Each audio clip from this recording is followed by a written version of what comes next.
directions. We start with the Honorable Samuel Chege-Gadrimo. Very well. The Honorable Samuel Chege-Gadrimo, Deputy Speaker, Vice Chair, House Business Committee.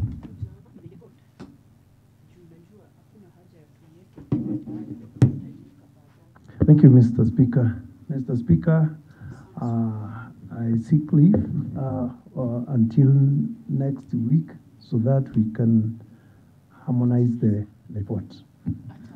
Very well. The leave sought is explained. So, Vice Chair, ensure the said report is tabled next week. We can go back to the number 5. We start with the first one. Next order. Under the same order, there is a paper by Honorable Isaac Mbaye Kamau, the Chairperson, Committee on Water, Environment, Climate Change and Natural Resources. Very well. Honorable Isaac Mbaye Kamau, Chairperson, Committee on Water, Environment, Climate Change and Natural Resources. Thank you, Honorable Speaker. Honorable Speaker, the Nyandarua County Climate Change Amendment Bill 2024 was committed to this committee. The committee on scrutinizing the bill identified stakeholders who gave their views on the bill and is currently concluding on some continuous clauses that need to be arranged with the PFMA at minimum assessed coordination for the prevailing grants. So, Honorable Speaker, the committee seek 45 days to compile a comprehensive report on the bill. The preliminary progress report is duly tabled. The leave sought is well explained and deserving, and so I grant it as sought. Chairperson, ensure the report is ready within the time requested.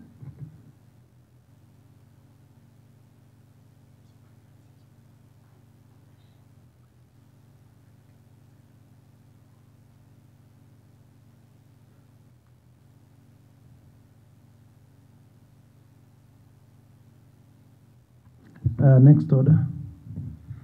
Under the same order, there is a report or a paper by Honorable Samuel Kayani, the Chairperson, Committee on Tourism, Cooperative Development and Industrialization. Honorable Samuel Rimui Kayani, Engineer, proceed.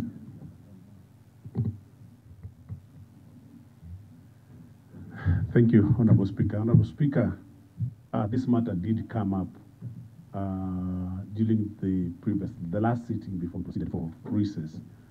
And the Honorable Chair did give directions that matter on the half marathon under tourism that was falling within my committee then has since moved the committee to the Department of Water. And the Chair, when this matter did come up, my committee did inform this House that it is no longer capable of processing that matter because that matter has since left the Department of Tourism. And the Chair, the Honorable Speaker, then did inform this House that matter will be referred back to the HBC for reassignment. I'm surprised it is appearing under our agenda, and yet the position, if you revisited Hansard, was that matter was to be reassigned by the HBC during our last meeting. I therefore hold this position that matter still remains under HBC for reassignment to the appropriate committee as per the revised gazettement of responsibilities and functions of the department. Thank you. Very well. The report is under consideration for information and is part of the report that was to be tabled that the committee has sought leave, and therefore it will be addressed accordingly. Clerk, next order. Under the same order, there is a paper by Honorable Paul Geshwa-Baire, the Chairperson, Committee on Services. Honorable Paul Geshwa-Baire, Chairperson, Committee on Health Services. Proceed. Honorable Speaker, I tabled the report on the annual report at the financial statement of the J.M. Kariuki Memorial County Referral Hospital for the financial year ended 30th June 2024 at the table.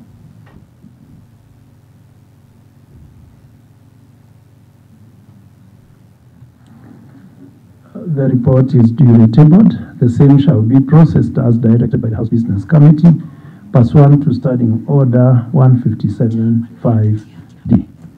Clerk, next order. Under the same order, there is a paper by Honorable Joseph Korea Thuo, the Chairperson Committee on Sports, Youth, Empowerment and Arts.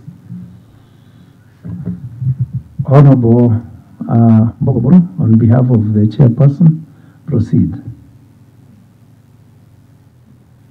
Mr. Speaker, sir, on behalf of my chairman and my vice chair, this is the report of the budget implementation status for the Department of Youth Empowerment, Sport and Arts for the financial year 2023-2024 and item.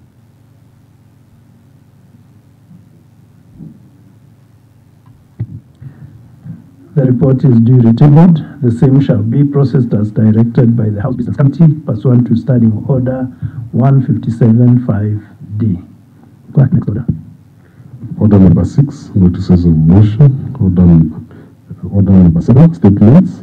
Under this order, there is a statement response by Honorable Zachary Mogijeru, the Chairperson Committee on Finance, Economic Planning and ICT.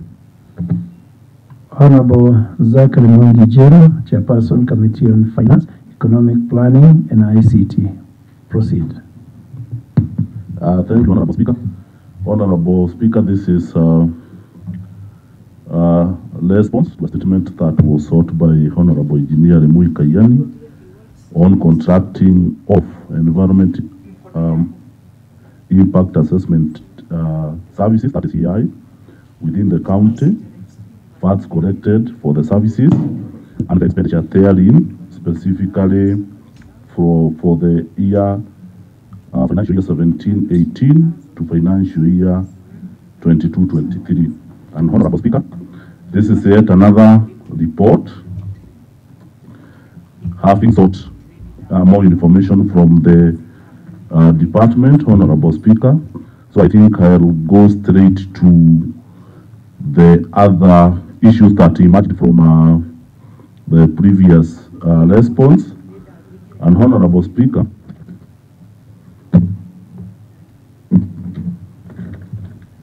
as far as standing orders number 46, that is pertaining to presenting a statement. On 13th day of June 2023, the Speaker directed that the statement from this committee be considered and we report back. And Honorable Speaker, the statement was tabled before the committee for consideration in a meeting held on 20th day of June. And it was resolved to write a letter to the CCM Finance, Economic Planning and ICT, seeking more information on the sixth statement. The CCM submitted a response through the Office of the Clerk, that is on 30th day of August 2023, filed the evidence indicated above, and collected the following response. And Honorable Speaker, the issue to do with the EAI, the CCM indicated that experts were engaged by the county government to conduct studies on all construction projects in all departments, and the following were involved in the assessment having been procured from the list of the pre-qualified suppliers. Year 2021, we had the EI lead expert, that is Bernard Ochieng-Obar, with a registration number 2848 under the company of Sufficient Africa Limited, and the procurement method, Honorable Speaker, was request for quotation. The same year, we had Newton Gitonga Karuri with registration number 7117 with a contemporary ARC Concepts company, and equally was procured through RFQ. And we had Joab Otiambo Okuro. Point of information, Mr. Speaker. What information, Honorable Deji? Maybe I'm requesting whether it can be furnished with a report. Okay. Kindly.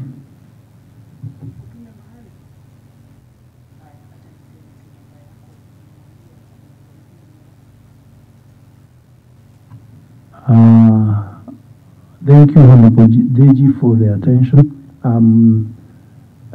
Informed that there is a technical hitch with the network, but will be sent into your WhatsApp groups right away in a moment.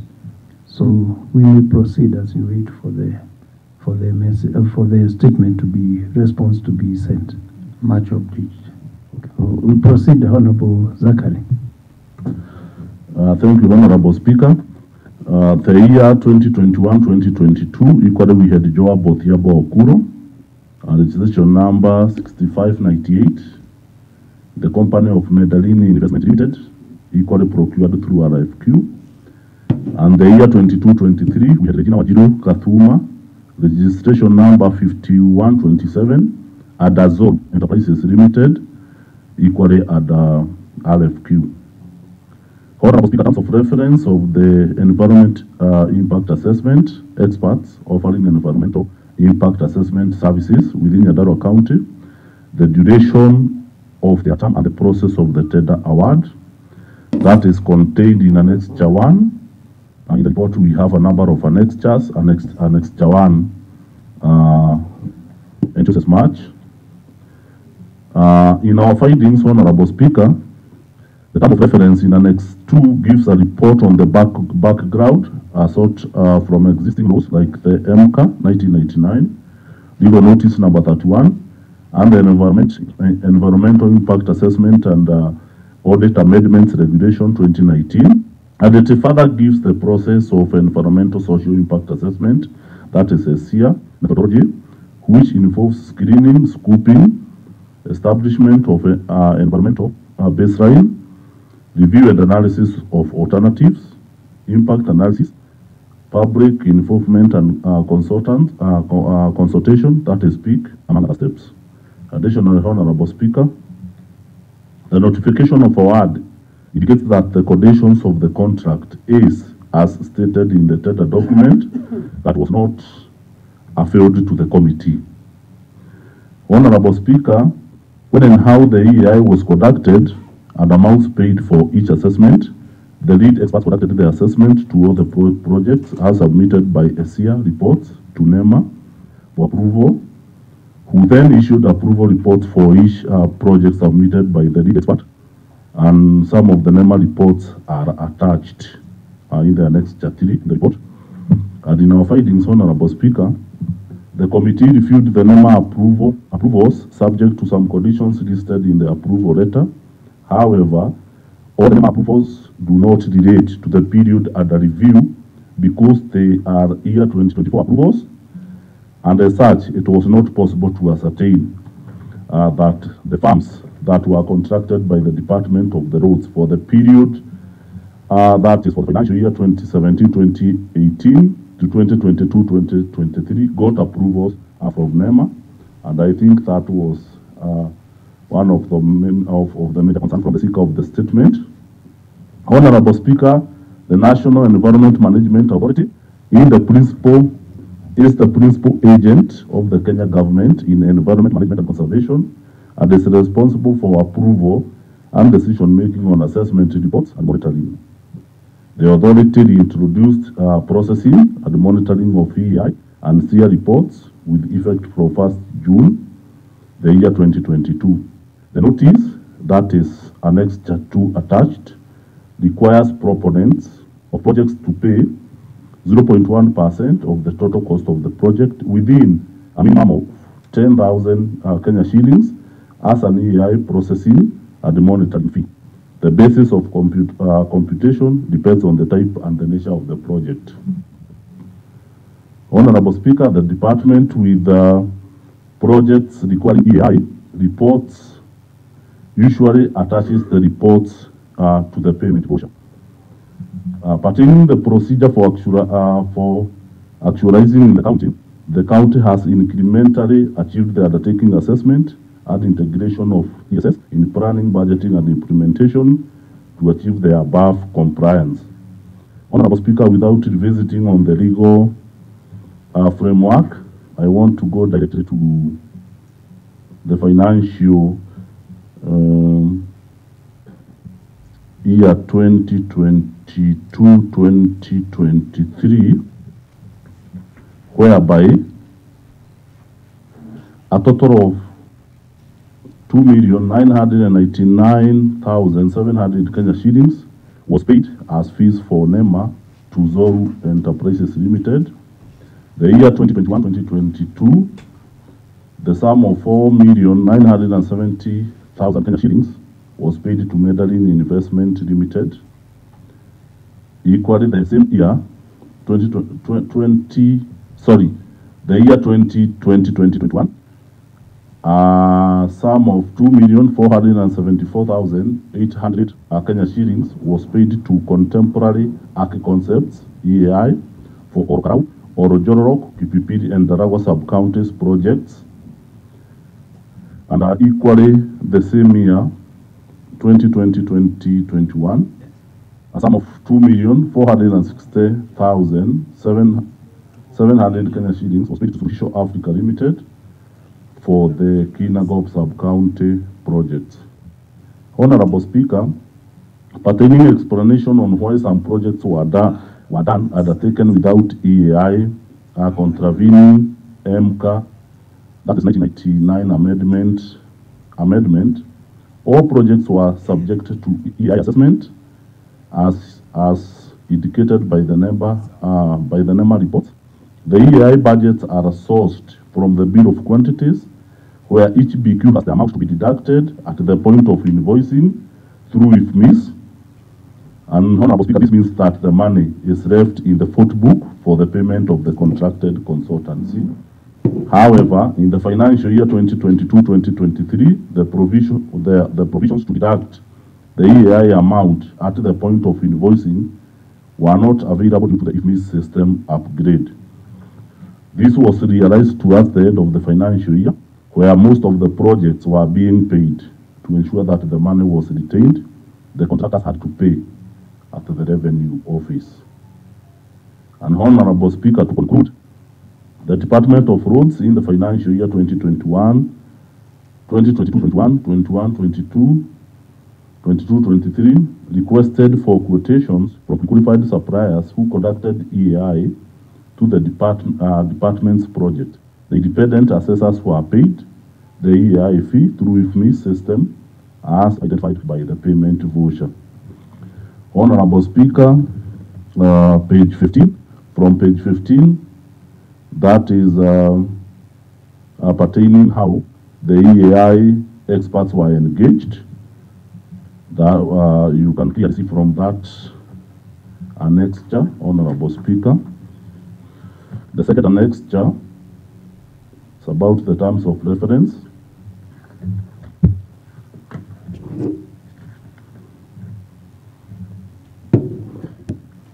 Annexure 3, Honorable Speaker, is about, we have the payment vouchers attached.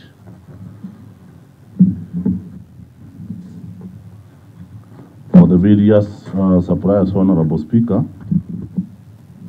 And annexure 4 is about the legal notices. That is the special issue number 125. It is well listed, Honorable Speaker. And lastly, annexure 5, we have the budget lines. That is as per the county government of Nyandarua budget. And then equally, we have an annexure from the Department of Roads, Public Transport, Housing and Energy, Nyandarua County, on development expenditure that is for the financial years indicated. And we have contract description, that is the name of the roads. They are clearly enlisted, ranging from roadworks along Matopeni Gathiriga Road. The business name of the contractor supplier, that is Pekian Contractors Limited, date of commencement, contract completion or date of expiry, and contract value price, all enlisted across all the wards from the roads department, Honorable Speaker. And I think with that, Honorable Speaker, The committee was able to note the inconsistencies that were over and above the inconsistencies that were raised by the seeker. And with that, Honorable Speaker, I think we have been in a position as a committee, from the information that we received from the respective department, I think the information is duly satisfactory, and I wish to hear from the seeker. Thank you, Honorable Speaker. Very well. The response is duly tabled and read. The seeker of the statement, Honorable Engineer Samuel Mukayani, kindly express your satisfaction or otherwise. Thank you, Honorable Speaker. Honorable Speaker, I want to thank the committee for taking time to look into the request that was placed before them. Having been a committee of competence and competent members led by the chair. But Honorable Speaker, I want to predicate my response to your words when you asked me to respond, when you said satisfaction or otherwise. To an extent, I'm satisfied, but to a greater extent, I am dissatisfied. Honorable Speaker, my request was very clear, and it was very intentional, very deliberate. I have seen a listing of the contracted EAI experts, just like the chair did say, gotten or selected from an RFQ, and they're actually 4 in number. The period that was chosen from 2017 all the way to date was very deliberate. Honorable Speaker, it was from certain information that prompted me to want to ask this for the statement. It was very deliberate and very specific. Honorable Speaker, by and large, this report is shallow and full of gerrymandering, to say the least. The intentions of being so would have to be explained, because it was very specific. Honorable Speaker, 2017-2018 was a financial year. To that financial year was an attached budget, itemized budget, that had specific projects that deserves to have an EAI report. RFQ was floated, and certain companies or firms were selected to do the EAI for that particular year. What I would have expected, to say the least, is, and I'm addressing myself to the chair and the committee at large, is to say the firm that was added, awarded the duty to conduct the EAI, having conducted an EAI per every project, an EAI certificate issued towards that specific project. Honorable Speaker, I would have wanted to see that. And the corresponding payment to the government for the fee for that particular project attached. Honorable Speaker, and together with that, the date within which the payment was made to the government through the government portal, and the corresponding completion certificate for that particular project, for me to be able to check deliberately whether the EAI was conducted, and I'm making this very deliberate, after the project was done, in contravention of the requirement, the regulation led by the chair, or before the project was done. And the corresponding amount paid from the IFMIS system by the Department of Finance to the said contractor. I guess it was as clear as the clear sky to respond to. What I see here is things which are bumped up together, lumped up together, opaque as darkness can be, black as soot can get, for anybody to fathom the content of the report. What annoys me more is the time it has taken the Finance Committee to finalize on this matter. And my challenge is the Finance Committee is very competent. Competent to the core. The chair here leads the pack in terms of excellence in academic. And for that reason, I have no reason whatsoever to doubt his competence. I don't. It can only be deliberate for him not to perform, not by intent. It is by choice. And for that reason, I would urge the House, through you, Chair, as Honorable Speaker, that this matter is referred back to the committee to do a comprehensive report. Let them tell me, let them take the budget. The budget is there for each and every financial year. The projects that deserve to be, for an EI to be conducted are there, they are listed, and the amount thereof. The regulations require that each of those projects, there's a fee that need to be paid towards that particular project. Individually, what I see here are projects which are ramped up together and being said to have been done by a certain consultancy. It doesn't work like that. It does not work like that.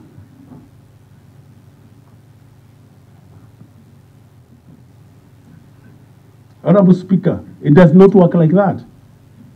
The way it ought to be done is that every project, as per the budget, an EAI is conducted for that particular project.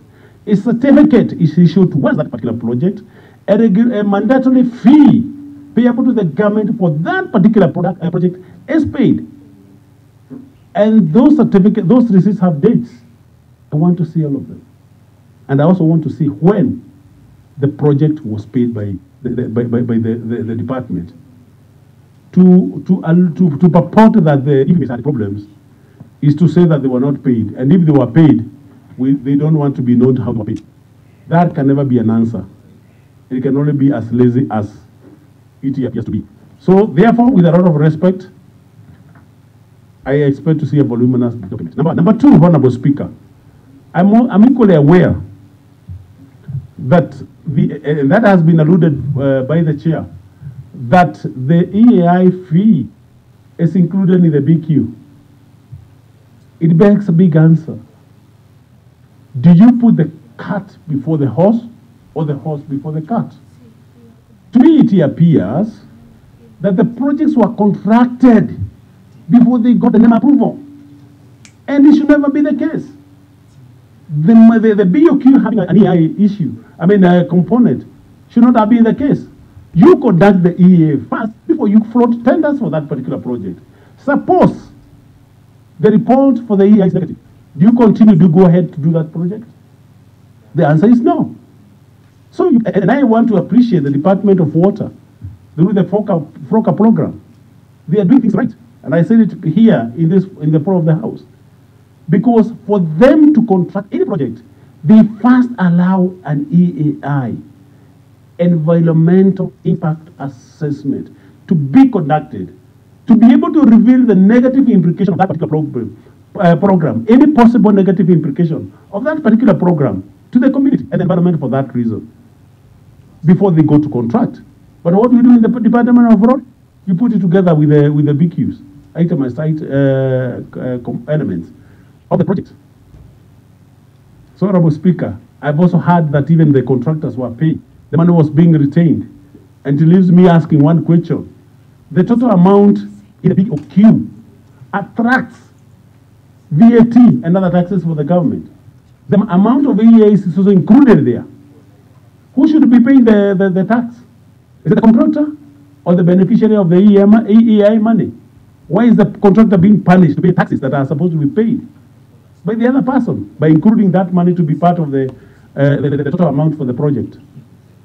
Where are we heading to? Let us explore issues. And this was very deliberate. I would also want to hear the committee telling me how much was retained per every year, per every financial year, towards the EAI, and how much of it was paid, and what happened to the balances? Because I hear the money was recovered from the contractors, and some of it was left some of it was collected at the revenue office, some of it was recovered at the FBS at the payment point. I would want to know what was recovered at the payment point. When it was put at the revenue office, how much of it was it? And what happened to it if it was never paid, all of it? This is what I'm looking for, and I would expect every expenditure for this government to be above board and to be as transparent as a daytime sunshine, not as opaque as darkness is. To retire this matter, therefore, I am completely dissatisfied, and I know, and I have no doubt in my mind, that the competencies in this committee have not been expended to their maximum, stretched to their maximum in responding to this report. And therefore would urge this Honorable House through the Chair, Honorable Speaker, that this matter is referred back, bearing in mind it has taken more than a year for a competent committee such as this. I would ask that you give them very limited time to be able to bring this report. Because for me, taking that long is equivalent to covering up the mess and opaqueness that this matter has been handled to date. Therefore, let every project have a certificate, a NEMA certificate, a certificate confirming that the money that was supposed to be paid to the government was paid, and together with it, the completion certificate for that particular project from the department, the works officer, so that I'm able to compare whether the project was performed before EAI, which is a legality. And if it was, why did the county commit illegalities by paying money to somebody who never conducted EAI? Because you cannot conduct EAI when the project is completed. Those are the illegalities and irregularities I'm interested in, Honorable Speaker. And therefore the committee should revisit the matter and therefore be able to expedite this matter and bring this matter to a closure. And I know it will be an opening for other issues matters that will arise. I submit. Thank you. Thank you, Honorable Kayani. In view of the response from the seeker of the statement, and having no one else to raise other views, I call upon the chairperson, Honorable Zachary Mwangijaru, Chairperson Committee on Finance, Economic Planning and ICT, to respond. Yes, Chair, Honorable Speaker, I wish to respond as follows. Through my presentation, I indicated that it was unprocedural and it was irregular. And this now forms the fundamental question: when should the EAI be done? Is it before the project or after the project? And Honorable Speaker, we have tried as much as possible, even from relying with the available information, Honorable Speaker, to try and identify whether this EAI was done for objectivity, viability, or just for compliance, Honorable Speaker. And I think much of it was done for compliance, Honorable Speaker. I think but the issue pertaining timelines, Honorable Speaker, we usually rely with information provided and when. And that is why I would beseech my good neighbor, Honorable Engineer Lemui Kayani, to come up with a motion regarding the same, so that now we can be in a position equally to identify whether we have been having a policy gap or what has been happening, so that we can be able to streamline things on how things should be done, Honorable Speaker. And we have tried as much as possible even to give a breakdown of the projects individually through departments like the Department of Roads, which is having multiple projects and programs, Honorable Speaker, we have been able to do as much. Honorable Speaker, I think the issue to do with IFMIS, we have no control because it is purely a business from that end. We cannot tell whether it was a fabrication or whether, in fact, there was a system breakdown. And Honorable Speaker, over and above the AI, there were two issues that has been recurring, and that is why I'm beseeching the Honorable Member to get another way other than a statement so that at least we can have objectivity, Honorable Speaker. We have been having the issue of EAI and the issue of a fee, Honorable Speaker, a levy, we do call contractors levy.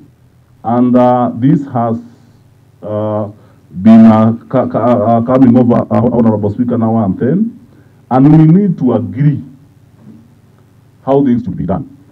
Whether this contractors levy, and Honorable Speaker, I don't intend to bring another topic over and above the matter at hand, but we need to understand, is it a double taxation?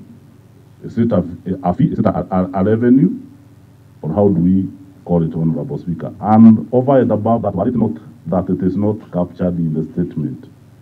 Those are the two fundamental questions that the Senate member, Honorable Engineer Kayani, have been concerned about, and I beseech that if the motion way is not good, then we can have a committee on general oversight so that we can have all the key stakeholders, Honorable Speaker, starting with the CCM Finance.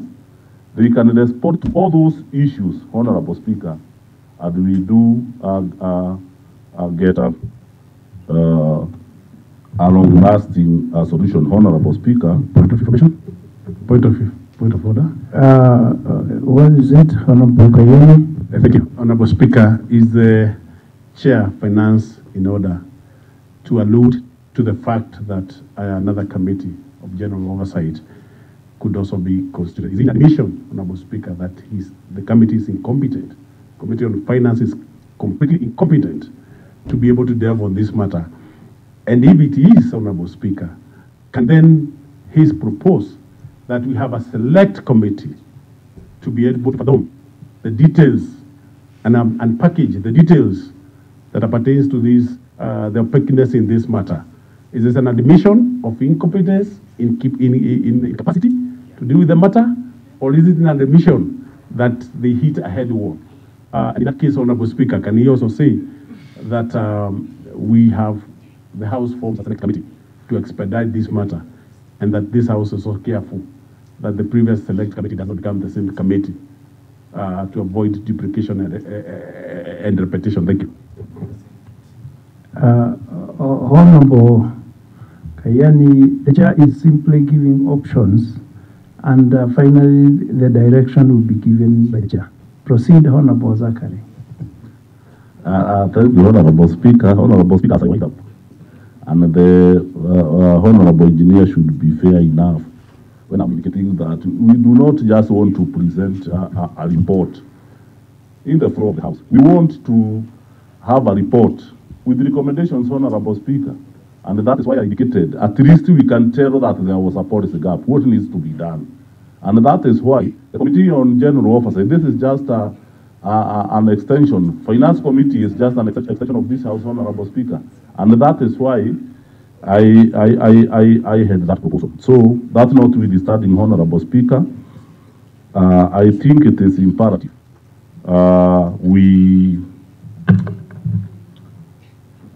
we have a very serious, we do have a very serious engagement with the department, Honorable Speaker, so that they can tell, ranging from procurement, how things were done, how payment was done, Honorable Speaker,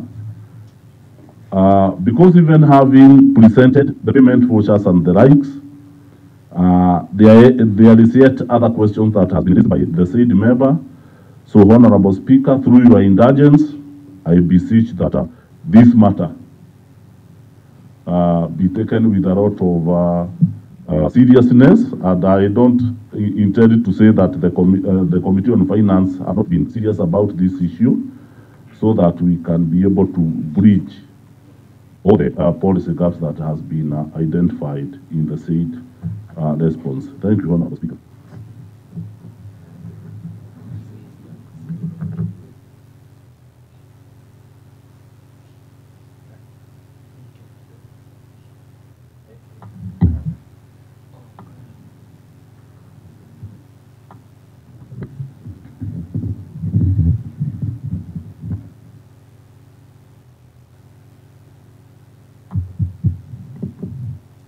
Thank you, Honorable Zachary.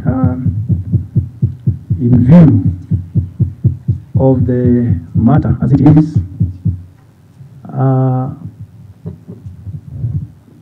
the matter has been with the committee for quite some time and has been back and forth. And therefore, it is in order to explore other options. Therefore, Honorable Kayani, the seeker of the statement, can I explore two options? One is to come up with a motion with recommendations. Whatever the recommendations, if adopted by the House, shall be executed, or a committee of general oversight. Either way, the member is free to explore all other options and bring them up. Therefore, point of information, Honorable Speaker. Yes, Honorable Kayani. Honorable Speaker, with a lot of respect, I am informed when you're discussing motions, you honestly don't have the leverage to investigate the matter, because the motion is a debate. The Committee on General Oversight is where you summon the CEC, you summon the CEC, and the CEC is able to answer questions. What I'm looking for, Honorable Speaker, with a lot of respect, is a matter that is thoroughly interrogated.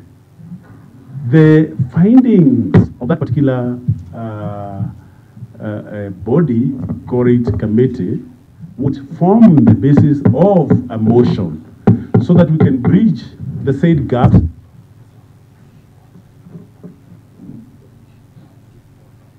We can bridge the said gap, policy gap, Honorable Speaker, through a motion. But I would find it, and I want to bring you fast forward to a matter of censure. Whenever a censure motion is brought, a committee is formed to investigate that matter. The report of that committee is tabled in the House, and a motion is moved to adopt the recommendation of that particular committee. I would find it defeatist, to say the least, for us to jump into a motion before we investigate and get findings that will form the basis of a committee, of a motion. And the Committee on General Oversight is one such that the concerned person appears before the General Oversight and answers questions as asked. What I'm looking for is a position, a situation where we'll be able to interact with the documents, interrogate the person that were involved, including the same companies that were shortlisted and given a RFQ, and be able to come up with a firm, conclusive findings that will form the basis of moving a motion on the floor of the House. Before we do that, Honorable Speaker, we will be covering up a very important matter that ought to be investigated by this Honorable House. And I want to agree with the chair here that this matter, and with yourself, Honorable Speaker, this matter has been with the committee for a very long time. And for me, I'm extremely convinced that a special committee will be able to look into this matter and be able to reveal the details of this matter as required, because they'll be given time to interact with the document, question the concerned persons, and be able to report back to this Honorable House on their findings, so that we're able to fathom and get to the bottom of this particular, the details of this particular concern. And therefore, with a lot of respect, kindly do not allow covering up of this matter, because it will remain as such, covered up rather than exposed, so that we're able to cure the challenges that have been in this particular sector. I submit. Thank you, Honorable Kayani. The matter has been, your concerns are captured as they are, and the weight of the matter as it is, and therefore I direct that the chair shall give directions in the next sitting. Clerk, next order. Order number 8, motions and bills. As per the directions, Chair, the business of this sitting as appearing on the order has been exhausted.